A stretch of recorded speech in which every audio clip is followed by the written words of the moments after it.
మనకి cat 24th exam అనేది అయిపోయింది. Now it's time to focus on other management entrance test. Other management entrance టెస్ట్లో first exam వచ్చేసి SNAP Symbiosis National Aptitude Test, రెండోది వచ్చేసి NMAT Narsee Monjee aptitude admission test, and third వచ్చేసి CMAT.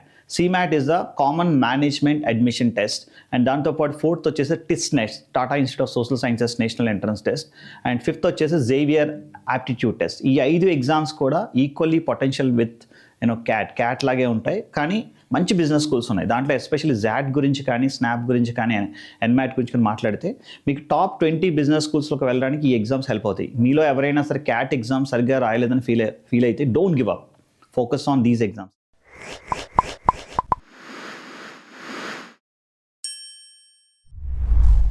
ఈరోజు ఈ వీడియోలో మనం స్నాప్ సింబియోసిస్ నేషనల్ యాప్టిట్యూడ్ టెస్ట్కి నెక్స్ట్ 10 to 15 days ఎలా ప్రిపేర్ అవ్వాలో చూద్దాం. Today's date is 27th.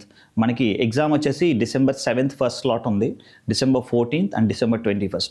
మీలో కొంతమంది 3 స్లాట్స్ రాసి ఉండొచ్చు, కొంతమంది ఒకటే స్లాట్ రాసి ఉండొచ్చు. That's fine, but let's look at the syllabus and preparation strategy for SNAP exam. ఒకసారి ఇక్కడ చూసుకుంటే మనం snap is Symbiosis National Aptitude test. ఇది మొత్తం సింబియోసిస్ యూనివర్సిటీస్లో చాలా బ్రాంచెస్ ఉన్నాయి. ఏ బ్రాంచ్కి వెళ్ళాలన్నా ఖచ్చితంగా మీరు MBA ప్రోగ్రామ్కి వెళ్ళాలంటే ఖచ్చితంగా ఈ ఎగ్జామ్ రాయాలి.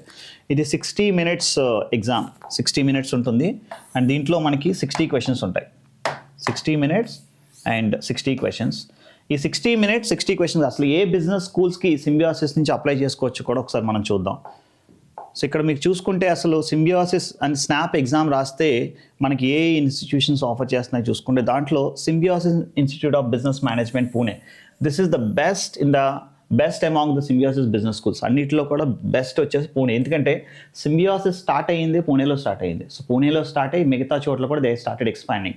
అంటే పూణే స్టార్ట్ చేశారు, తర్వాత బెంగళూరు స్టార్ట్ చేశారు, తర్వాత హైదరాబాద్ స్టార్ట్ చేశారు, తర్వాత నాగ్పూర్ స్టార్ట్ చేశారు, తర్వాత నాసిక్ స్టార్ట్ చేశారు. ద మల్టిపుల్ ప్లేసెస్ నోయిడాలో కూడా స్టార్ట్ చేశారు. ఓకే, మల్టిపుల్ ప్లేసెస్లో ఉన్నారు. మీ ది బెస్ట్ ప్రోగ్రామ్ ఏంటి అంటే Symbiosis National Institute of Business మేనేజ్మెంట్లో MBA program the best. Second best వచ్చేసి Symbiosis Centre for the manage, ఇది కూడా పూణేలోనే ఉంది.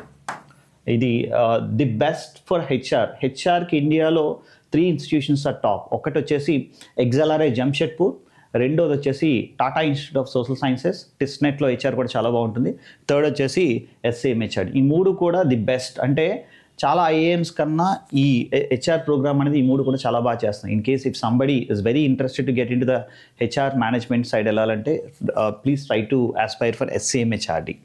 అండ్ థర్డ్ వచ్చేసి SIIB Symbiosis Institute of International Business, ఇది వచ్చేసి ఇది బెంగళూరులో ఉంది, ఇది కూడా బెంగళూరులో ఉంది, SIBM. ఓకే, ఫస్ట్ ప్రియారిటీ అంటే నేను బాగా రాస్తాను ఖచ్చితంగా కొడతాను అనుకుంటే పూణే టార్గెట్ చేయండి, లేదంటే డీసెంట్ ఆప్షన్ ఏంటంటే బెంగళూరు. సో బెంగళూరు తర్వాత థర్డ్ ఆప్షన్ వచ్చేసి మనకి వీ హ్యావ్ ఇన్ హైదరాబాద్లో కూడా ఉంది. ఇప్పుడు Symbiosis Institute of digital telecommunication management ఉంది కదా, ఇవన్నీ కూడా sub part of the Bengaluru Pune branches కింద వస్తాయి. కానీ ఫస్ట్ ప్రోగ్రామ్స్లో కానీ లేకపోతే ప్లేస్ పరంగా చూసుకుంటే my first recommendation is Pune, second recommendation is Bengaluru, and third recommendation is Hyderabad, and fourth Nagpur, Nashik ఇవన్నీ వస్తాయి. ఎందుకంటే జియోగ్రఫికల్గా చూసుకుంటే పూణేకి ఒక అడ్వాంటేజ్ ఉంది, ఎందుకంటే సింబియోసిస్ స్టార్ట్ అయింది పూణేలో, తర్వాత బెంగళూరుకి లొకేషన్ అడ్వాంటేజ్ ఉంది, and Hyderabad is also has a location advantage. మిగతా రెండింటికి అంత లొకేషన్ అడ్వాంటేజ్ లేదు. కొన్ని కంపెనీస్ వచ్చినప్పుడు డెఫినెట్లీ లొకేషన్ కూడా చూస్తాయి. అండ్ రీసోర్సెస్ కూడా బెంగళూరులో పూణేలో ఉన్నంత రీసోర్సెస్ హైదరాబాద్లో ఉన్న రీసోర్సెస్ మిగతా చోట్ల ఉండకపోవచ్చు. బికాస్ టాప్ క్లాస్ ప్రొఫెసర్స్ వెళ్ళాలన్నా the mobility factors also be considered, right? Let's see here. So ఇక్కడ అసలు ఏ పర్సంటైల్ వస్తే ఏ బిజినెస్ స్కూల్ వస్తుంది? మీలో చాలామంది ప్రిపేర్ అవుతున్నప్పుడు ఏంటంటే ఏ పర్సంటైల్ రావాలి? సింబియోసిస్ పూణే రావాలి అంటే 98 to 99% రావాలి, అండ్ SAMHRDకి 90. మీకు డౌట్ రావచ్చు 98-99% రావాలంటే 60 మార్క్స్లో 60 questions-లో 60 మార్క్స్లో ఎన్ని మార్క్స్ వస్తే మనకి ఈ పర్సంటైల్ వస్తుంది అన్నది డౌట్ రావచ్చు. నెక్స్ట్ స్లైడ్లో మనం అది కూడా డిస్కస్ చేద్దాం. SAMHRDకి 97 to 98%, SIBM బెంగళూరులో 90 to 95%, SIIB ఇది కూడా బెంగళూరులో ఉంది 90 to 92%, 85 to 90, 80 to 85% for SSBM. And this is complete in the finance side. అంటే ఒక 90 బెంగళూరు వరకు అయితే 90% అబవ్ వస్తే మీకు ఖచ్చితంగా బెంగళూరు కానీ పూణే వెళ్ళడానికి చాలా ఎక్కువ ఛాన్సెస్ ఉన్నాయి, రైట్? సో ఇక్కడ ఎగ్జామ్ ప్యాటర్న్ చూసుకుంటే మనకి మొత్తం 60 questions ఉన్నాయి. ఈ 60 questionsలో లాజికల్ రీజనింగ్ 25 questions ఉన్నాయి, quantitative aptitude, data interpretation and data sufficiency 20 questions ఉన్నాయి. అండ్ ఇంగ్లీష్ వచ్చేసి 15 క్వశ్చన్స్ ఉన్నాయి. మీరు గుర్తుపెట్టుకోండి, క్యాట్ ఎగ్జామ్ ప్రిపేర్ అయిన వాళ్ళకి ఇక్కడ లాజికల్ రీజనింగ్ కొద్దిగా డిఫరెంట్గా ఉంటుంది. This logical reasoning is completely different from what you are prepared for CAT exam. మీకు టిస్నెట్ ఎగ్జామ్లో కానీ స్నాప్ ఎగ్జామ్లో కానీ లాజికల్ రీజనింగ్ ఒకేలా ఉంటుంది. అంటే బేసిక్ సిలబస్ ఇస్తాడు. ఆ సిలబస్ ఏంటనేది కూడా మనం ఫర్దర్ స్లైడ్స్లో డిస్కస్ చేస్తాం. సో మొత్తం 60 క్వశ్చన్స్ ఉన్నాయి. Trust me, reasoning is the scoring factor for SNAP exam. Reasoning మీద ఎక్కువ ఫోకస్ పెట్టండి. ఇక్కడ ఎక్కువ arithmetic and basics of pure mathematics ఇస్తాడు. Reading comprehension, verbal reasoning, verbal ఎబిలిటీలో 15 క్వశ్చన్స్లో ఇడియమ్స్ అండ్ ఫ్రేజెస్ కానీ, వన్ వర్డ్ సబ్స్టిట్యూషన్స్ కానీ, గ్రామర్ క్వశ్చన్స్ కానీ, బేసిక్స్ ఇస్తాడు. అంటే ఎక్కువగా మీరు గుర్తుపెట్టుకోవాల్సిన ఎక్కువ ఉండే గ్రామర్ రూల్స్ కానీ, లేకపోతే ఇడియమ్స్ అండ్ ఫ్రేజెస్ కానీ, వర్డ్స్ కానీ. We will discuss total 60 questions, 60 marks. అదే ఒక 98-99% టార్గెట్ చేస్తున్న వాళ్ళకి మనకి ఎంత స్కోర్ రావాలో చూసుకుంటే, ఇప్పుడు చూసుకుంటే ఇక్కడ this is the data we have taken from the third party. అంటే అఫీషియల్గా ఇవ్వలేదు. 45 to 50 క్వశ్చన్స్ ఆన్సర్స్ కరెక్ట్ అయితే, అంటే 45 to 50 అటెంప్ట్స్ అయ్యి విత్ 90% యాక్యురసీ ఉంటే నీకు 99+% టార్గెట్ చేయొచ్చు. సో మీకు 90 to 94 రావాలంటే 30 to 37 క్వశ్చన్స్ ఆన్సర్ చేయాలి. 95 to 98 అయితే 38 to 44 క్వశ్చన్స్ ఆన్సర్ చేయాలి. మీరు రాస్తున్న మాక్ ఎగ్జామ్స్ కన్నా అక్కడ కొద్దిగా బెటర్గానే ఉంటుంది, కొద్దిగా ఈజీగానే ఉంటుంది. మీరు క్యాట్ ఎగ్జామ్ రాశారు, మీరు క్యాట్ ఎగ్జామ్లో మీరు మార్క్స్ రాసిన దానికన్నా అక్కడ ఎగ్జామ్ కొద్దిగా ఈజీగానే ఉంటుంది. ఎందుకంటే మార్క్స్ కండక్ట్ చేసే ప్రతి ఒక్కడు కూడా స్టూడెంట్ని మెంటల్గా బెటర్ వేకి ప్రిపేర్ చేస్తాడు. సో ఇది కూడా అంతే. మీరు మార్క్స్లో తగ్గినా సరే don't worry, just don't give up, just prepare very seriously for the next 10 to 15 days time. Okay, this is the based on the past trends. Okay, అసలు ఈ ఎగ్జామ్ కొట్టాలి అంటే గుర్తుపెట్టుకోండి, క్యాట్ ఎగ్జామ్ అనేది picking up the right questions. Cat కానీ జాట్ కానీ picking up the right questions and right question దగ్గర stuck అవ్వకుండా ఫాస్ట్గా ఆన్సర్ చేయాలి. రైట్ క్వశ్చన్ పికప్ చేసుకోవాలి. ఇక్కడ అలా కదా ఎక్కువ క్వశ్చన్స్ ఆన్సర్ చేయాలి. లెవెల్ ఆఫ్ డిఫికల్టీ ఇప్పుడు కూడా ఎలా ఉంటుందంటే ఈజీ లెవెల్ క్వశ్చన్సే ఇస్తాడు. అంటే ఫాస్ట్గా చేయాలి. అంటే speed and accuracy matters more than the. అంటే హై డిఫికల్టీ క్వశ్చన్స్ అయితే ఖచ్చితంగా ఇవ్వడు. డిఫికల్టీ క్వశ్చన్స్ ఇవ్వడు. స్నాప్ ఎగ్జామ్లో ఈజీ మోడరేట్ క్వశ్చన్స్ ఇస్తాడు. What matters is speed matters, accuracy matters. అంటే ఎక్కువ క్వశ్చన్స్ ఆన్సర్ చేయాలి. అంటే ఏంటి, మీరు ఈజీ మోడరేట్ లెవెల్ క్వశ్చన్స్ ఎక్కువ ప్రాక్టీస్ చేయాలన్నమాట. ఎస్పెషల్లీ ఫర్ క్వాంటిటేటివ్ ఆప్టిట్యూడ్ కానీ లాజికల్ రీజనింగ్. ఇంగ్లీష్ అయితే చాలా తక్కువ టైంలో ఎక్కువ పెట్టేయచ్చు. ఎందుకంటే వర్డ్కి మీనింగ్ తెలిస్తే పెడతావు, ఇడియమ్ అండ్ ఫ్రేజ్ తెలిస్తే పెడతావు. అంటే ప్రాబ్లీ 60 minutes టైంలో 10 to 15 minutes మీరు ఇంగ్లీష్ ఆన్సర్ చేసేయచ్చు. ఓకే, సో నెక్స్ట్ వచ్చేసి stay consistent with your preparation. Obviously next 10 days ఉంది కాబట్టి ఎవ్రీ డే మీరు ఒక ప్రాపర్ ప్లాన్ వేసుకొని మొత్తం సిలబస్ని బ్రేక్ చేసి, we will discuss that also. Break చేసి ఎలా ప్రిపేర్ అవుతున్నారు, మార్క్స్ ఎంత ఫ్రీక్వెన్సీలో తీసుకుంటున్నారు, ఎవ్రీ 2-3 days ఒక మార్క్ తీసుకోవడానికి ట్రై చేయండి. Use marks to perfect your strategy. Definitely మీరు మార్క్స్ రాసేటప్పుడు స్ట్రాటజీ ఖచ్చితంగా ఫాలో అవ్వాలి. ఎందుకంటే మొన్న క్యాట్ ఎగ్జామ్లు కూడా చాలామంది చూసింది ఏంటంటే ఒక ప్రాపర్ స్ట్రాటజీ లేదు. ఇక్కడ దీనికి ఏంటంటే మీకు పేపర్ డిఫికల్టీ రాదు, ఈజీగానే వస్తుంది. దానికి మెంటల్గా ప్రిపేర్ అయ్యి దేనికి ఎంత టైం పెడుతున్నారు, మీ వీక్ ఏరియా ఏంటి, మీ స్ట్రాంగ్ ఏరియా ఏంటి, మీరు మార్క్స్లో టెస్ట్ చేసుకోవాలి. ఓకే, ఈ ఎగ్జామ్లో నేను క్వాంటిటేటివ్ ఆప్టిట్యూడ్ 20 minutes పెడతాను, లేకపోతే లాజికల్ రీజనింగ్ 25 minutes పెడతాను. డిఫరెంట్ స్ట్రాటజీస్ ప్లే చేయండి. ప్లే చేస్తే మీ స్ట్రెంత్ బట్టి మీకు ఏది వర్కౌట్ అవుతుందో చూసి you can apply the same in the final exam. Next, believe in yourself, success is within the reach. But I say these 3 things are very important. Philosophy is a part of the game. But ఎక్కువగా టెక్నికల్గానే మాట్లాడడానికి try చేస్తున్నాను నేను. Stay consistent with your preparation, this is more important. And marks ఖచ్చితంగా every 2-3 daysకి ఒక mark తీసుకోవడానికి try చేయండి. So let's go to the syllabus. Syllabus ఏముందో ఒకసారి చూద్దాం. ఓకే, క్వాంటిటేటివ్ ఆప్టిట్యూడ్ సిలబస్ చూసుకుంటే మనకి 2 వస్తాయి. అర్థమెటిక్ ఒకటి and basics of pure mathematics ఒకటి. మనకి మొత్తం 60 క్వశ్చన్స్లో అర్థమెటిక్ నుంచి దీని నుంచి చూసుకుంటే మన ప్యాటర్న్ వచ్చేసి 15, 20, 25. ఈ 25 LR, 20 QA అండ్ 15 వచ్చేసి మనకి ఇంగ్లీష్ వస్తుంది. అంటే 20 క్వాంటిటేటివ్ ఆప్టిట్యూడ్ క్వశ్చన్స్ వస్తాయి. 20 క్వాంటిటేటివ్ ఆప్టిట్యూడ్ క్వశ్చన్స్లో ట్రస్ట్ మీ మీరు 15 questions వరకు మీరు ఆన్సర్ చేయొచ్చు మీరు అర్థమెటిక్ ప్రిపేర్ అయితే. బేసిక్స్ ఆఫ్ ప్యూర్ మ్యాథమెటిక్స్ మీద చాలా తక్కువ వస్తాయి, 3 to 4 questions వస్తాయి. ఎక్కువ వీటి మీదే percentages, profit and loss, simple interest, compound interest, ratio proportion variations, time and work, time and distance, averages, mixtures and alligations, simple interest, simple equations and numbers. ఈ chapters నుంచి ఎక్కువ వస్తాయి. సో మీరు plan prepare చేసుకునేటప్పుడు ఏం చేస్తారంటే బేసిక్సే prepare అవ్వండి, ఎక్కువ ప్రాక్టీస్ చేయండి. ఇప్పుడు percentage, profit and loss, simple interest, compound interest ఉంది. ఇది ఎలాంటి ఎగ్జామ్ అంటే మోడల్స్, ప్రతి మోడల్ వచ్చా లేదా, ఈ కైండ్ ఆఫ్ థింగ్స్లో మనం ప్రిపేర్ అవ్వడం మొదలు పెట్టాలి. ఓకే, ఎగ్జాంపుల్ ఈరోజు డేట్ అంతా మనకి 27th November. ఫస్ట్ స్లాట్ రాసేవాళ్ళు మనకి 7th November రాస్తున్నారు. అంటే ఆల్మోస్ట్ మనకి 10 days టైం ఉంది. ఈ 10 daysలో ఏం చేస్తారంటే ఎవ్రీ డే ఒక 200 క్వాంటిటేటివ్ యాప్టిట్యూడ్ క్వశ్చన్స్ మీరు ప్రాక్టీస్ చేయండి. ఒక 200 quantitative aptitude questions easy to moderate level ఎక్కువ ప్రాక్టీస్ చేయాలి. ఎగ్జాంపుల్ 200 అంటే మీకు 10 daysలో 10 into 200 మీరు మార్క్స్ రాసుకోండి. మార్క్స్ ఎగ్జామ్ అంతా 1 hour కదా, 1 hour మార్క్. మీరు క్యాట్ మార్క్ అయితే 2 hours రాయాలి, జాట్ అయితే 3 hours 20 minutes రాయాలి. ఇది 1 hour కాబట్టి ఎవ్రీడే ఖచ్చితంగా 200 క్వాంటిటేటివ్ యాప్టిట్యూడ్ క్వశ్చన్స్ పెట్టుకోండి. 200 క్వాంటిటేటివ్ యాప్టిట్యూడ్ క్వశ్చన్స్లో నేను క్లియర్గా చెప్తున్నాను, ఫస్ట్ 7 days కూడా ఏం చేస్తారంటే ఎవ్రీడే ఒక సెట్ ఆఫ్ 2-3 చాప్టర్స్ తీసుకొని అవి ప్రాక్టీస్ చేయండి. లాస్ట్ 3 days వచ్చేసరికి మిక్స్డ్ బ్యాక్ చేయండి, అన్నీ కలిపి చేయడం అలవాటు అవుతుంది లేదు ఖచ్చితంగా చూసుకోండి. ఎవ్రీడే 200 క్వశ్చన్స్ మనం ప్రాక్టీస్ చేయాలి. All right. So percentages, profit and loss, simple interest, compound interest మీరు డివైడ్ చేసుకోండి. నా సజెషన్ ఏంటంటే పర్సంటేజ్, ప్రాఫిట్ అండ్ లాస్ ఒకరోజు చేస్తారనుకోండి, సింపుల్ ఇంట్రెస్ట్, కాంపౌండ్ ఇంట్రెస్ట్ ఒకరోజు చేయండి. 2 రేషియో ప్రపోర్షన్ వేరియేషన్ ఒకరోజు చేయండి. టైమ్ అండ్ వర్క్ ఒకరోజు చేయండి. టైమ్ అండ్ డిస్టెన్స్ ఒకరోజు చేయండి. యావరేజెస్, మిక్సెస్, ఎలిగేషన్స్ అంతా కలిపి ఒకరోజు చేయండి. నంబర్స్ ఒకరోజు చేయండి. ఓకే, ఇలా 6 to 7 daysలో డివైడ్ చేసుకొని మొత్తం చేసి లాస్ట్ 3 daysలో మిక్స్డ్ బ్యాక్ చేయండి. Okay, if possible will try to provide all kind of questions for you. And దీంతో పాటు ఇది ఏంటంటే బ్యాకప్ కింద ఉంచుకోండి. ఇది మేజర్గా ప్రిపేర్ అవ్వండి, ఇది టైం ఉంటే ప్రిపేర్ అవ్వండి. జామెట్రీ మెన్సేషన్ అలానే వదిలేదు, బేసిక్స్ ప్రిపేర్ అవ్వండి. ఎగ్జాంపుల్ నెంబర్ ఆఫ్ డయాగ్నల్స్ అడుగుతాడు, number of diagonals in regular polygon అంటాడు. సింపుల్గా ఫార్ములా ఇస్తే n into n - 3/2 వేస్తే వచ్చేస్తుంది, రైట్.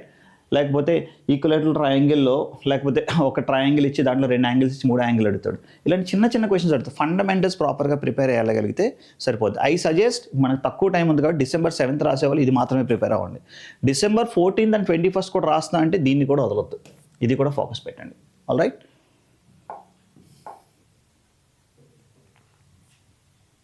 ఓకే, ఇప్పుడు లాజికల్ రీజనింగ్ చూద్దాం. లాజికల్ రీజనింగ్ మీరు క్యాట్ ఎగ్జామ్ ప్రిపేర్ అయిన వాళ్ళు ఎవరైతే ఉంటారో క్యాట్ ఎగ్జామ్ లాజికల్ రీజనింగ్కి దీనికి అసలు సంబంధం ఉండదు.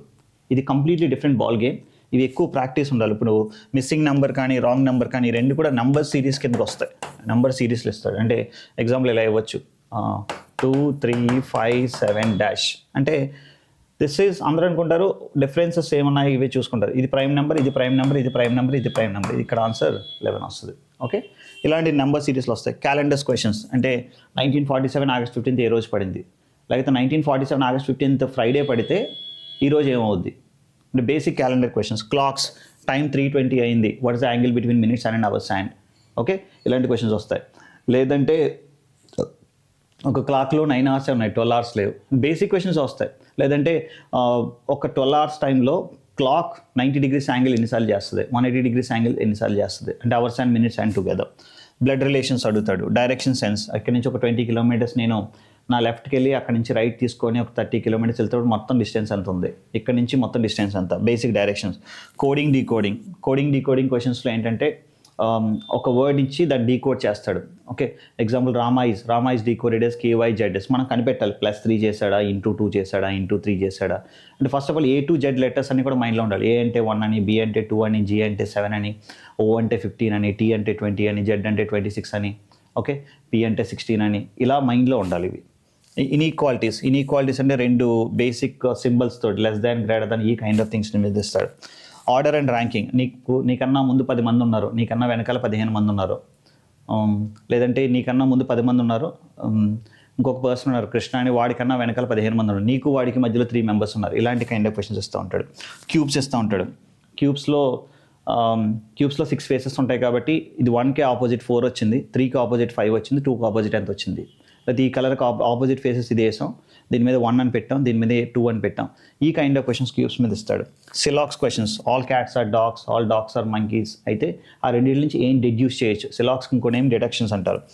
డెసిషన్ మేకింగ్ క్వశ్చన్స్ ఈజీగా ఉంటాయి. బేసిక్ అరేంజ్మెంట్స్ రావచ్చు. బేసిక్ అరేంజ్మెంట్స్ అంటే మనం ఆల్రెడీ క్యాట్లో చేసాం, అది లెవెల్ ఆఫ్ డిఫికల్టీ ఎక్కువ ఉంటుంది, ఇది తక్కువ ఉంటుంది. అంటే క్యాట్ ప్రిపేర్ అవుతున్న వాళ్ళు స్నాప్ సింపుల్గా రాసేద్దాం అంటే అవ్వదు. ప్రాక్టీస్ చేసినోడు గేమ్ చేంజర్. ఇక్కడ గుర్తుపెట్టుకోండి, క్యాట్ రాసినవాడు ఓకే నేను క్యాట్ రాసాను కదా స్నాప్ కూడా ఈజీగా రాసేయచ్చు అనుకోవచ్చు. Please understand, it's a different ball game. All together it's a different ball game, especially for logical reasoning. మీరు ఎవరైతే క్యాట్ ప్రిపేర్ అవ్వకపోయినా ఇవి ప్రాపర్గా ప్రిపేర్ అయితే వాళ్ళకన్నా వీళ్ళకి ఎక్కువ స్కోర్ వస్తుంది, ఎందుకంటే వీళ్ళకి ప్రాక్టీస్ ఉంటుంది కాబట్టి. డేటా ఇంటర్ప్రిటేషన్ ఒక సెట్ వచ్చే ఛాన్స్ ఉంది. పై చార్ట్స్ కానీ, టేబుల్స్ కానీ, బార్ గ్రాఫ్స్ కానీ, లైన్ గ్రాఫ్స్ కానీ, ఈ కైండ్ ఆఫ్ థింగ్స్ అనేది ఒక సెట్ వచ్చే ఛాన్స్ ఉంది. బేసిక్స్ క్వశ్చన్స్ ఇస్తాడు. ఎక్కువ డిఫికల్ట్గా ఉండదు ఎగ్జామ్. మళ్ళీ చెప్తున్నా, స్నాప్ ఎగ్జామ్ అనేది డిఫికల్ట్గా ఉండదు. Snap is all about the speed and accuracy. And ఎక్కువ ప్రాక్టీస్ చేయాలి. Easy to moderate level questions ఎక్కువ ప్రాక్టీస్ చేసి వెళ్తే వాళ్ళు ఎక్కువ క్వశ్చన్స్ ఆన్సర్ చేయగలరు. ఓకే, సో ఇక్కడ మీరు ఇది కూడా సేమ్ December 7th రాస్తున్న వాళ్ళకి 10 days టైంలో again I'm telling that 7 days మాత్రం మీరు ఖచ్చితంగా ఎవ్రీ డే 150 to 200 క్వశ్చన్స్ మళ్ళీ ప్రాక్టీస్ చేయండి. మార్నింగ్ నుంచి ఈవినింగ్ కూడా ప్రాపర్ స్కెడ్యూల్ వేసుకొని ఎవ్రీ డే 150 to 200 క్వశ్చన్స్ మనం ప్రాక్టీస్ చేయాలి. దీన్ని కూడా 7 blocks కింద డివైడ్ చేసి ఫస్ట్ 7 days మొత్తం కంప్లీట్ చేసి లాస్ట్ 3 days మిక్స్డ్ బ్యాక్ చేయండి. I'm talking about the people who are giving on December 7th. December 14, 21st వేసే వాళ్ళు కూడా ఇవి మళ్ళీ అగైన్ వీటికి ప్రిపేర్ అవ్వడానికి ట్రై చేయండి. ఓకే, అండ్ మార్క్స్ మాత్రం ఎవ్రీ 2-3 days ఖచ్చితంగా ఒక మార్క్ తీసుకోండి. నెక్స్ట్ ఇంగ్లీష్కి వచ్చేసరికి ఎక్కువ రీడింగ్ కాంప్రిహెన్షన్ కూడా ఈజీగానే ఉంటాయి. 15 క్వశ్చన్సే కాబట్టి గ్రామర్ ఉంటుంది. ఒక 2 to 3 క్వశ్చన్స్ గ్రామర్ ఇస్తాడు. సెంటెన్స్ కంప్లీషన్, సెంటెన్స్ కరెక్షన్ కానీ 1 or 2 ఇస్తాడు. జనరల్ గ్రామర్ ఉంటుంది, సెంటెన్స్ కరెక్షన్ కూడా ఉంటుంది. సినానిమ్స్, యాంటోనిమ్స్ కానీ ఇదొకటి, one word substitutions, idioms and phrases, vocabulary based questions, ఈ కైండ్ ఆఫ్ థింగ్స్ అనేవి ఒక 4 to 5 క్వశ్చన్స్ రావడానికి ఛాన్స్ ఉంది మొత్తం out of 15 questions. Okay, so మీరు ప్రిపేర్ అయ్యేటప్పుడు రీడింగ్ కాంప్రిహెన్షన్ క్యాట్ ప్రిపేర్ అయిన వాళ్ళు జనరల్గా చేసిన వాళ్ళు చేస్తారు. ఎక్కువ ఎక్కడ గేమ్ ఆడాలంటే ఇక్కడ గేమ్ ఆడండి. One word substitutions, vocabulary, idioms and phrases ఇదొకటి. రెండోది వచ్చేసి గ్రామర్ బేసిక్ రూల్స్ ఖచ్చితంగా చూసుకోండి. చూడండి, సెంటెన్స్ కరెక్షన్ ఒకటి ఉంది, జనరల్ గ్రామర్ ఒకటి ఉంది.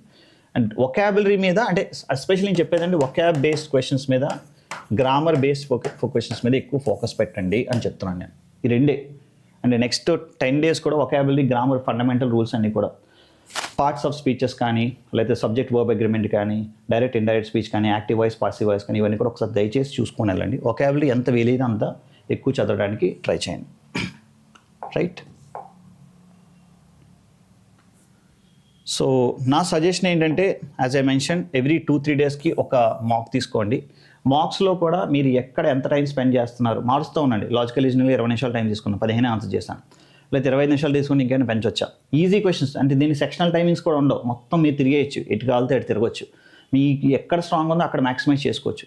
బట్ ప్లీజ్ అండర్స్టాండ్, అక్కడ అయిపోయిన తర్వాత మీకు టైం మిగిలిపోద్ది. టైం మిగిలిపోయినా ఇంకో చోట ఛాన్స్ చేయాలని స్పీడ్ కావాలి. Okay, next analyse weak areas. Obviously మీరు 3 ఏరియాస్లో ఎక్కడ వీక్గా ఉన్నారో చూసుకోండి. At the same time strong area ఏంటి, ఎక్కడ స్కోర్ చేయగలమో కూడా ఖచ్చితంగా చూసుకోండి. Next allocate equal time to all sections initially, gradually focus on your strongest section. ఇనీషియల్గా 20 minutes టైం తీసుకున్నా తర్వాత మీకు అర్థమైపోద్ది, ఇక్కడ నేను 20 minutes పెట్టినా నాకు అంత మైలేజ్ రావట్లేదు, ఇక్కడ ఇంక ఈ 5 minutes ఇక్కడ షిఫ్ట్ చేస్తాను. ఇదంతా కూడా మార్క్స్లో వస్తుంది. ట్రస్ట్ మీ, ఇది హెల్ప్ అవుతుంది మీకు. ఇనీషియల్గా మార్క్ రాసి 20 పెట్టండి. నెక్స్ట్ ఇది అవ్వట్లేదు, కొద్దిగా మార్చండి. ఒక ఫైనల్గా నీ మైండ్కి నీకు తగ్గట్టు ఒక స్ట్రాటజీ వస్తుంది. నేను చెప్పే స్ట్రాటజీ నీకు వర్కౌట్ అవ్వదు. ఎందుకు వర్కౌట్ అవ్వదు అంటే ఎవ్రీ స్టూడెంట్ ఈస్ డిఫరెంట్. తన ఛాలెంజెస్ తనకుంటాయి, తన స్ట్రెంగ్స్ తనకుంటాయి. దాన్ని బట్టి నువ్వు గేమ్ ఆడాలి. Right. Gradually focus on your strongest section. Obviously increase keep timing. ఇప్పుడు నేను మార్చిన తర్వాత ఇంగ్లీష్కి 10 minutes తీసుకోవచ్చు. 10 minutesలో ఫాస్ట్గా పెట్టేసి ఇంకా 15 minutesలో లాజికల్ రీజనింగ్ 25 minutes తీసుకోవచ్చు. 35 పోతే ఇంకా 25 minutes ఇక్కడ తీసుకోవచ్చు క్యూఏకి. ఇక్కడ 25 minutesలో ఎన్ని ఆన్సర్ చేస్తాను, ఇక్కడ 25 minutesలో తక్కువ ఆన్సర్ చేయొచ్చు. కానీ ఇక్కడ ఆన్సర్ చేసిన తర్వాత ఇక్కడ ఆన్సర్ చేసిన తర్వాత టైం మిగిలిపోతుంది. అక్కడ ఖచ్చితంగా ఫోకస్ పెట్టాలి. Keep flash cards or notes for quick revision. Basic formulas for quantitative aptitude కానీ, అండ్ బేసిక్గా ఇప్పుడు A to Z లెటర్స్ గుర్తుపెట్టుకోమన్నాను. యూనో అంటే 2 నుంచి ఇక్కడ నుంచి A to Z గుర్తుపెట్టుకోవాలి, Z to A కూడా గుర్తుపెట్టుకోవాలి. అవి ఈ కైండ్ ఆఫ్ థింగ్స్ అన్ని కూడా వీలైతే ఫ్లాష్ కార్డ్స్ తయారు చేసుకోవడం. అండ్ ఎవ్రీ డే వొకాబులరీ ఖచ్చితంగా చదవడం. And A kind of words వచ్చినాయి, ఒక వర్డ్కి సినానిమ్స్ ఏంటి, యాంటోనిమ్స్, ఇవన్నీ కూడా ఎక్కువ నెట్వర్కింగ్ చేయాలి వర్డ్స్ తోటి. సో దానికి ఫ్లాష్ కార్డ్స్ ప్రిపేర్ చేసుకుంటే చాలా ఖచ్చితంగా హెల్ప్ అవుతుంది. ఫార్ములా అనేది క్వాంటిటేటివ్ యాప్టిట్యూడ్తో పాటు మిగతా వాటిలో కూడా అప్లికబుల్ అవుతుంది.